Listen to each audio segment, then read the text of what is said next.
Question. A 35-year-old male presents with shortness of breath, fatigue, and leg swelling. He has a history of hypertension and a 20-year smoking history.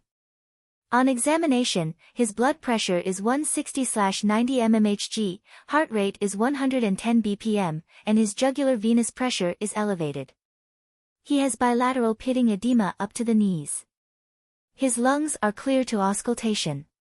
An echocardiogram reveals left ventricular hypertrophy, diastolic dysfunction, and a reduced ejection fraction. What is the most likely underlying condition causing his symptoms? A. Chronic obstructive pulmonary disease, COPD. B. Hypertensive heart disease. C. Idiopathic pulmonary fibrosis. D. Acute myocardial infarction. E. Pulmonary embolism. Correct answer is B. Hypertensive heart disease. This patient's presentation of shortness of breath, fatigue, leg swelling, elevated blood pressure, and jugular venous distension is indicative of heart failure.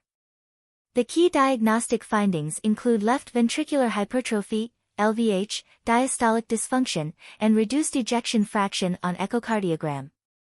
These findings strongly point toward hypertensive heart disease, a condition caused by chronic hypertension leading to structural and functional changes in the heart, including left ventricular hypertrophy, LVH.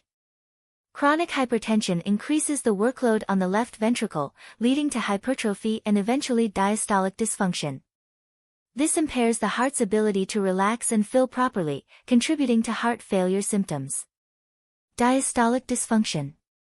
Diastolic dysfunction occurs when the heart has difficulty filling with blood, contributing to elevated filling pressures and symptoms such as shortness of breath and leg edema. Reduced ejection fraction, EF. This may indicate the progression of the condition to systolic heart failure, where the heart's pumping ability is impaired. Signs of right-sided heart failure.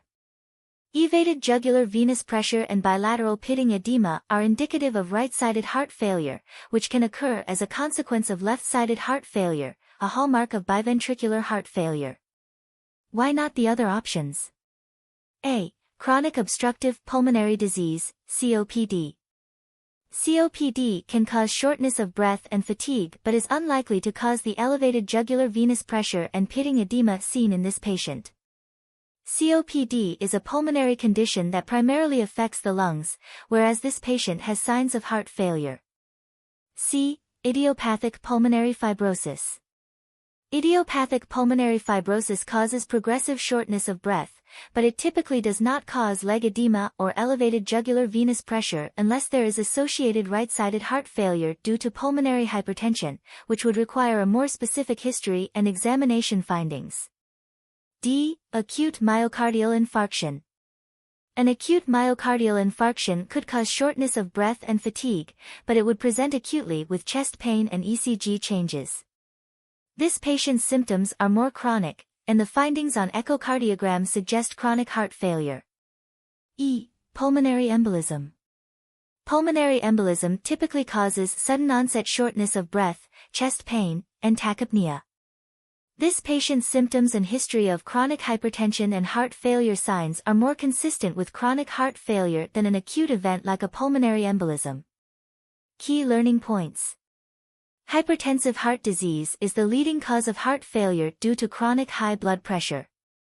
The chronic pressure overload causes left ventricular hypertrophy, diastolic dysfunction, and can eventually progress to systolic heart failure.